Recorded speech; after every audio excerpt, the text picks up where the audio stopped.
Greetings, gentlemen. Today we will be talking about the somewhat infamous 4B movement, because I think there's a lot of misunderstanding surrounding this, and a lot of people don't really understand where it comes from or how it even came about, and they just kind of look at a bunch of Western American women on TikTok or what have you, running their mouths off about this sort of thing. But the roots of 4B and the complexities are significantly deeper, if you will.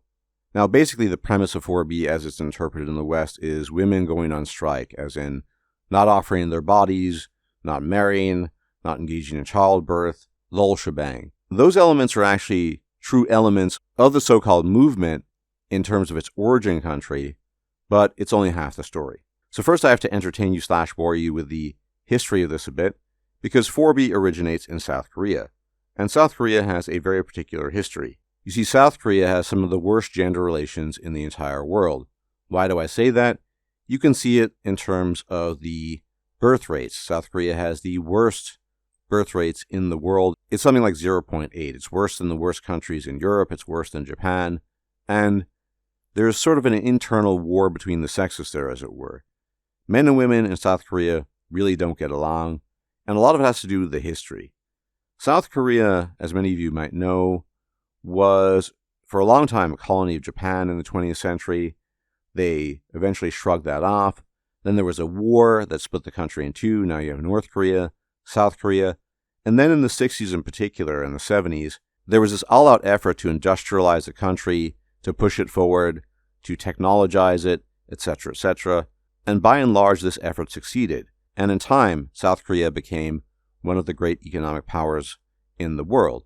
Obviously not the top, but considering the size and the time it took, it's done tremendously well. This is historically and economically referred to as the Miracle on the Han, so named after the river that flows through the city of Seoul, or Seoul, the capital of South Korea. And then there's another aspect here, because a lot of people don't know that South Korea was a dictatorship until 1988. Comparatively recently, all things considered. And so basically Koreans in South Korea have had a really, really crappy time. Not as bad a time as the North Koreans, mind you, that goes without saying, but it is a pretty miserable place for a lot of people who live there because of the constant pressure that exists on top of all the other historical events that I mentioned. Because South Korea is inarguably the most neo-Confucianistic country in the world. And so what does this mean? It means that it's basically taking all the old concepts of Confucianism with an added twist, so to speak. That is the simplified version. There's this culture of deference, of quote-unquote respect, but it's not the kind of respect you and I understand in the West.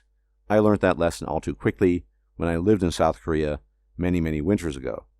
And if you take all these aspects combined, the very, very difficult history in the 20th century, as well as more recent years, that leads up to the current situation in part, so a historical evolution, if you will, of very stressful events, including multiple wars, colonization, as well as an all-out effort to boost the economy at the cost of human well-being and other factors. And then you add to that layer the problem of neo-Confucianism, a very rigid societal model on which almost everything South Korea is still based to this day, then you end up in a situation where very few people are content.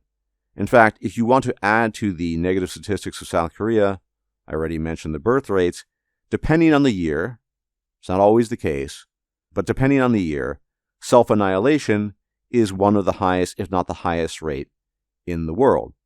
And so, like I said, depends on the year, but they're always top 10 in the world, which is a dubious honor indeed. And you have to ask yourself, are these people content in society?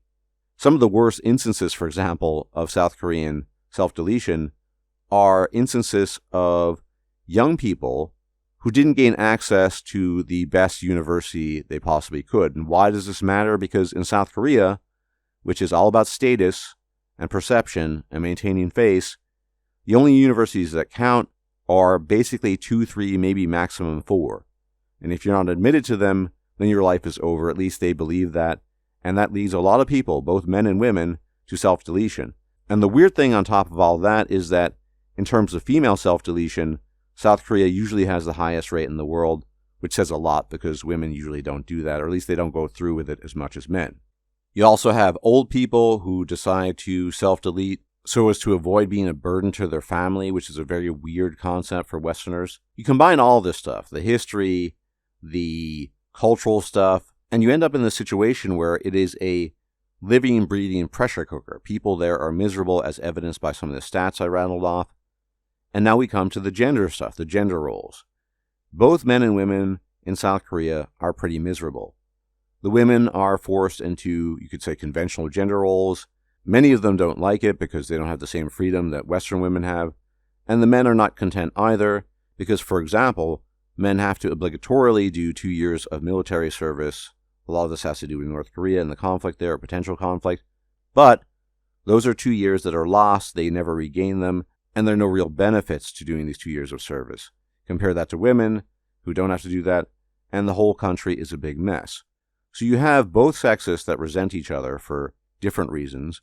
Women aren't content because they'll complain about harassment. In some cases, this is actually legitimate. You'll have men install cameras in public bathrooms and this sort of thing, as well as harassment in the workplace, which is probably much more likely the case in South Korea than in the West, and just a lot of social pressure in general for women. But that says nothing of the social pressure on men. Again, they're conscripted in a sense. They're forced to serve in the military whether they like it or not. Men have to work ridiculous hours. They have no choice. And so they have very little freedom, very little opportunities in life other than to be a workhorse slave. Okay, combine all of these things and you end up with a powder keg. The men resent the women resent the men, and now we come to this so-called 4B movement, which is a feminist movement, admittedly, in South Korea, but not a terribly tiny one necessarily, where the women talk about the 4 Bs, which are actually Korean terms, hence the Bs. So you have number 1, which is called Bihon, which is no marriage. You have number 2, Bichosan, which is no childbirth. You have number 3, which is Bianne, which is no dating and no romantic relationships. And then finally, you have bisex, which is basically no sexual relationships of any kind. And again, this isn't huge, but it is a decent portion of the feminist movement in South Korea. And whether you're sympathetic or not, the reasoning behind it makes a lot more sense in theory in South Korea because everyone is miserable there. The people are very unhappy, both men and women. And the women who are part of the 4B movement see it falsely, in my humble opinion, as entirely the fault of men, rather than holistically a byproduct of very, very difficult history, cultural evolution, and things of this nature, where nobody is particularly content. And to counter this, of course, you have a lot of men who are actively hostile to feminism in a very, very aggressive way. A lot of people don't like that, and so they're basically at each other's throats. Okay, that's how that works in South Korea, and that is the origin of the 4B movement. It is very much a Korean phenomenon. But then some people in the West caught wind of this, women specifically, and they started to talk about it on their TikToks, on their social media feeds, because basically it was trending. What do women do? They like talking about trends, and they like to think things are important. And in terms of the reception in the West and what women are doing, I would liken their application of 4B, their adoption of it, if you will, as something similar to that nonsense from a few months back about, would you rather stand in the presence of a stranger man or a big bear? Which is also a silly, absurd proposition, but women were spreading it around as a meme, and it got them popular, and it got them views on TikTok and what have you. So in the West, this is just a meme. The women in the West who are talking about 4B, claiming to be exponents of it, have none of the cultural, historical, and, let's be honest, real-world constraints of women in South Korea, and were meant to do something similar in the West. It would also be illegitimate because men in the West have a lot more freedom than Korean men do in South Korea as well. And so this is just for the memes, this is just for the lulz, this is just to get more attention, and women love attention, as you all know. So are we really to take seriously the claim that some mildly attracted to attractive woman on TikTok or on some social media platform is forevermore going to renounce relationships, marriage, have no children, and not copulate with men? Well, they might say that, rest assured, but the reality is that behind closed doors, or behind the TikTok images, these women will be boinking Tyrone or Chad behind closed doors so nobody notices, and they will maintain this facade on camera and TikTok just to show the world how virtuous they are. But their real lives will not reflect this at all. Whereas, at the very least, whatever you think about it, the 4B movement in South Korea is actually legitimately being lived out by ideologically driven feminist women, which is a very different pair of shoes indeed. And so when you think about something like the 4B movement in the West, I think you can completely dismiss it out of hand because it's ridiculous. These women are not practicing what they're preaching or talking about. Like I said, they're still boinking. They're still probably going to get in relationships. It's not the same thing. And this is basically just a hijack movement. But in any event, as always, thank you for tuning in. Many special thanks to my patrons on Patreon and my donors on PayPal. You guys are the lifeblood of the channel. Without you, this channel could not exist, and you have my everlasting gratitude. For everyone else, if you can hit the bell icon to be informed of my videos, it would be much appreciated. And leave a like, comment, share, and subscribe. That helps too. Would also be appreciated. And if I'm still alive, I'll check you out then. Until then, may the gods watch over you. Bye-bye for now. If you liked this video, please like, share, and subscribe. And if you enjoy my content, please consider making a donation or becoming a patron. Thanks for watching.